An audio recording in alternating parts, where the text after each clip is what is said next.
Este 2021 se cumplirán 16 años de lo que ha sido uno de los momentos más escandalosos del fútbol mexicano, ya que el crimen organizado tomaría por víctima a un importante técnico de nuestra liga que en ese entonces dirigía a uno de los 4 grandes. Rumores sobre montajes, de que Romano no era el objetivo inicial, una caja china. En fin, vamos a conocer el lado oscuro del secuestro de Romano y la traición de su amigo Isaac Mizrahi. Luces, micrófonos, que comience el salseo.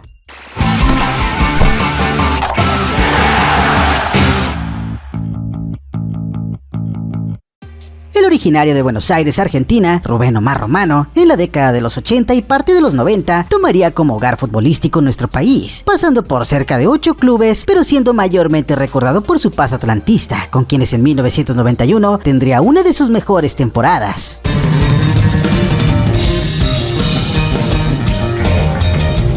Con los colores blaugranas, se retiraría de las canchas y tras esto buscaría mantenerse cerca del fútbol, pero como estratega, siendo uno de los discípulos predilectos de Ricardo Lavolpe. Sus inicios como director técnico los vivió en el Atlético Celaya, equipo en el que en 1998 salvaría de la quema del descenso. Pasaría por Tecos y de ahí a Monarcas Morelia. Llegó a 2 finales consecutivas, pero desafortunadamente perdió las 2, una ante Toluca y la otra contra Rayados de Monterrey. Hoy, emoción se acaba, señoras y señores. ¡se acabó el partido! ¡Monterrey campeón! Manuel Pasarela que grita de zap. Para el Clausura 2005 llegaría su primera oportunidad como técnico de un club grande, siendo nada más y nada menos que Cruz Azul, aunque ni él ni nadie sabía lo que le esperaba, una vez que fue técnico de los Cementeros. Entrenador de Cruz Azul, Rubén Omar Romano, fue secuestrado un martes por la tarde, después del entrenamiento en la Noria, al sur de la Ciudad de México. Su primer torneo al frente de la máquina sería muy bueno, consiguiendo el subliderato con 31 puntos, producto de 9 victorias, 4 empates y solo 4 derrotas. Además de ser la segunda mejor ofensiva, desafortunadamente, esto no sería suficiente para ser campeón, ya que en la liguilla serían eliminados por América con un global de 6-2. Una vez fuera, el cuerpo técnico de Romano comenzaría la planeación del siguiente torneo, y tras un breve periodo vacacional, el equipo se concentraría en la pretemporada. En ese momento, ocurriría uno de los eventos más desafortunados en la vida de Romano, exactamente el 19 de julio del 2005. Una vez terminado el entrenamiento, Romano saldría de las instalaciones en su camioneta BMW color plata, y tras avanzar algunas cuadras, 2 camionetas le cerraron el paso, sometiendo al entrenador argentino privándolo de su libertad en una casa de seguridad. Sus captores dejaron el vehículo de Romano abandonado en el lugar del siniestro, lugar al que llegarían los diversos medios de comunicación. Nos acercamos a su camioneta y obviamente el coche estaba un poco orillado, estaba estrellado en una pared y bueno, con algunos impactos ahí de bala, ¿no? Tras perpetuar este acto, fue encontrada en una iglesia de la delegación de Coyoacán una carta junto con una mandíbula en la cual se detallaban las exigencias de los secuestradores, quienes pedían un pago por la liberación del argentino, la cual evidentemente no fue obedecida. Esto fue en su momento un completo boom mediático, conjugando a varios factores, el tema de la inseguridad, involucrando el deporte más importante del país y siendo el afectado un miembro de uno de los clubes grandes de la liga. Rápidamente, esta noticia acapararía la mayoría de los medios de comunicación, no solo deportivos.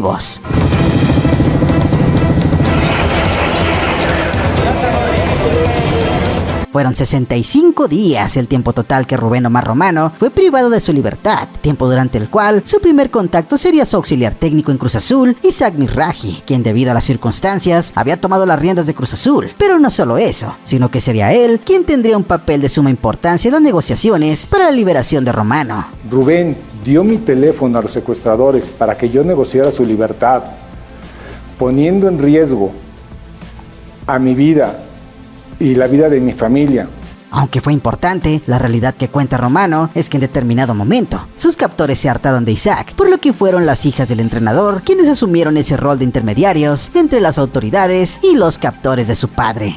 Y pasé el número de Isaac, y a partir de ahí empezó la comunicación con la gente, y hasta que en un momento, bueno, ya no quisieron hablar más con él y empezaron a hablar ya con mi hija. Un episodio más en esta historia tuvo como protagonista Antonio Mohamed, quien por aquellas fechas dirigía al Huracán de Argentina y que daría declaraciones sobre la pronta liberación de Romano, dado la exclusiva de que sería liberado en 10 días al haber llegado a buen puerto las negociaciones. ¿Por qué se atrevía a dar una información tan delicada? ¿Cómo lo sabía? ¿No le pasaba por la mente que eso no caería para nada bien con los criminales? Preguntas que difícilmente se podrían responder de otra boca que no sea la del argentino. Y finalmente, el 21 de septiembre del 2005, se destapaba la noticia a nivel nacional de la liberación del técnico de Cruz Azul, quien sería rescatado de un domicilio en la delegación de Iztapalapa por la Agencia Federal de Investigación, conocida por sus siglas AFI, dirigida en ese entonces por Gerardo García Luna, y si ese nombre le suena conocido, es que a finales del 2019 sería arrestado en Estados Unidos. Se da a conocer el arresto de Genaro García Luna. Él fue secretario de Seguridad Pública en Estados Unidos. A raíz de una acusación en la corte, en una corte de Nueva York, donde se le está vinculando con el cártel de Sinaloa de colaborar con esta organización criminal. Genaro García Luna se encontraba encabezando la liberación de Romano, la cual fue transmitida en exclusiva por la televisora de la Jusco, TV Azteca. Tuvo la primicia del caso y sus primeras declaraciones fueron acerca de su estado de salud y dando gracias a la AFI por haberlo salvado. Gracias a la AFI porque me rescató, gracias a toda la prensa, a los amigos. Estoy con ganas de ver a mi familia en estos momentos. Ahora bien, una vez libre, Rubén Omar Romano regresaría al mundo del fútbol con Cruz Azul, aunque su estancia en la Noria sería corta, al no contar con los resultados, por lo que fue cesado y sustituido por el que había sido interino, Isaac Mizrahi, hecho que causó la ruptura de la relación entre Romano e Isaac, al considerar el argentino que esas no eran las maneras de llegar al puesto.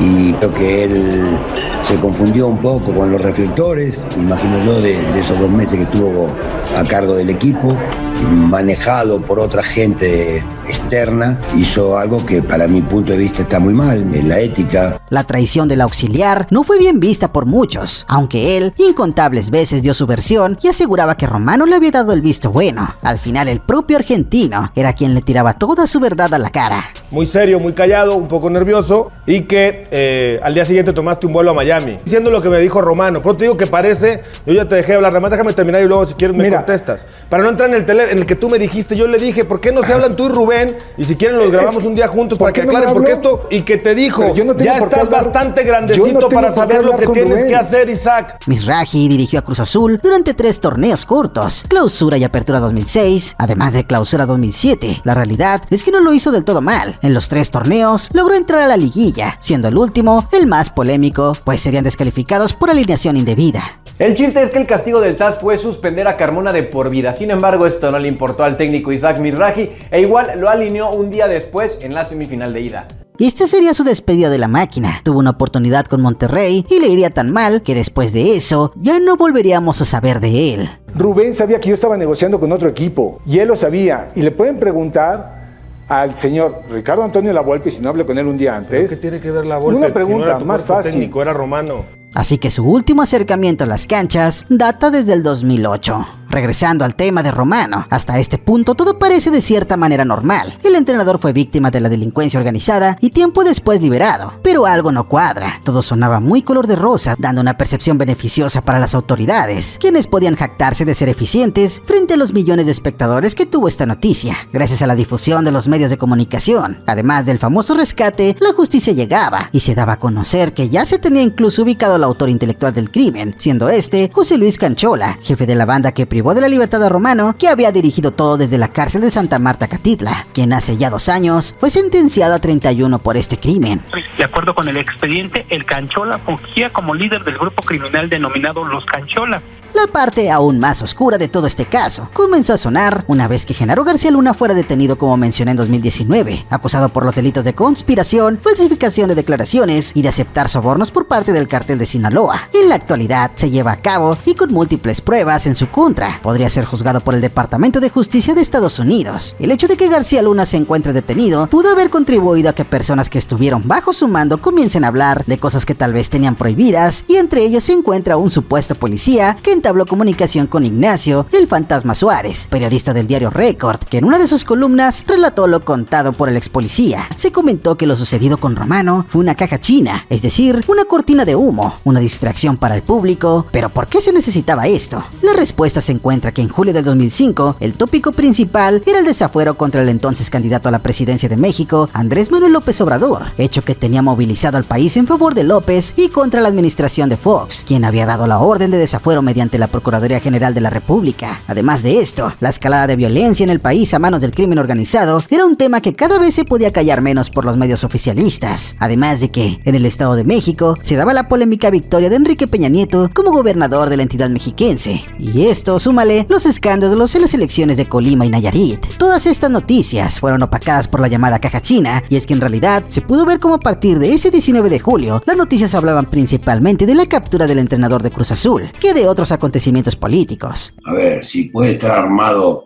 que le hayan avisado a la prensa o que me hayan localizado antes y me sacan en un momento donde también hay otro evento importante. Sí, yo creo que eso pudo haber pasado, que pudo haber estado localizado un poco antes y tenían todo controlado. Poniendo mucha atención a las palabras de Romano, que pudiera haber estado localizado un poco antes y tenía todo controlado para que la liberación se diera en el momento que ellos quisieran, esas palabras hacen eco en aquellas declaraciones de Antonio Mohamed. El turco por algo sabía esa primicia, tal vez entre el círculo se sabía de la pronta liberación, tal vez hasta el mismo Romano lo sabía. Tu familia. ¿Cómo va a estar armado y yo hablar con mis hijas y decirle que me van a cortar un dedo y todas esas cosas que fueron los últimos 15 días?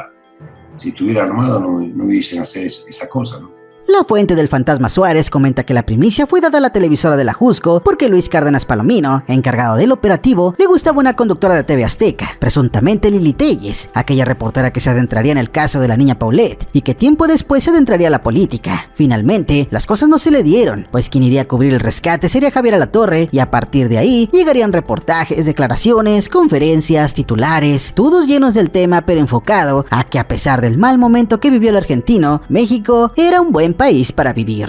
Es un país en el que, pese a tantas cosas que ocurrirán en todos los países de diferente manera, ¿se puede ser feliz? Sí, se puede ser feliz y se puede creer en que esto tiene que mejorar, en que tiene que cambiar. La gente tiene que creer en las autoridades y tratar de revertir este mal momento que está pasando México. Dentro de la investigación del fantasma Suárez, se supo que el rapto iba para un jugador de Cruz Azul, siendo para infortunio Romano el que se atravesaría a los delincuentes. Es de cuestionar la enorme paciencia de estos para no maltratar o mutilar a su víctima, a pesar de que pasaran 65 días. Hoy en la actualidad, su discurso ha cambiado, cosa que también deja algo que pensar. Siento que el país necesita un cambio fundamental. Más allá de esto fue hace 14 años y hoy creo que estamos peor que hace 14 años. Hoy por hoy, Romano lleva tiempo sin dirigir en nuestro país, siendo el Atlas su último equipo en 2018, y más recientemente se supo de él debido a una cirugía a corazón abierto que afortunadamente salió todo bien, compartiendo hace unas semanas fotos de su estado. Como todo, son cosas que uno no la espera, que pasan y bueno, y que gracias a Dios puedo contarla, porque mucha gente no la puede contar. Ha pasado eso, entonces yo tengo que darle gracias a la vida. Si bien no podemos asegurar que eso haya sido un montaje, sí da que pensar las formas en las que todo se manejó y tal vez él no se encontraba involucrado de ninguna manera, siendo los que tenían el poder en ese entonces quienes dieran las órdenes. Eso es algo que tal vez nunca sepamos a ciencia cierta. Pero lo único que sí sé es que voy a vivir la vida minuto a minuto. Lo único que le pido a los jugadores que hagan lo mismo, es decir, los momentos que tengan que entrenar que lo vivan intensamente, los momentos que tengan que estar con su familia los vivan intensamente. Y eso creo que va a ser muy importante para ellos también. Dímelo qué opinas. ¿Crees que Isaac Mizrahi traicionó a Romano? Déjalo aquí abajito, me importa muchísimo tu opinión. Regálame una manita arriba, sígueme en Twitter, Instagram, TikTok, dale like a la página de Facebook y únete a la secta Vocerena 2.0 donde lleven momazos. Comparte este video y si no estás suscrito recuerda suscríbete. Créeme, no te vas a arrepentir.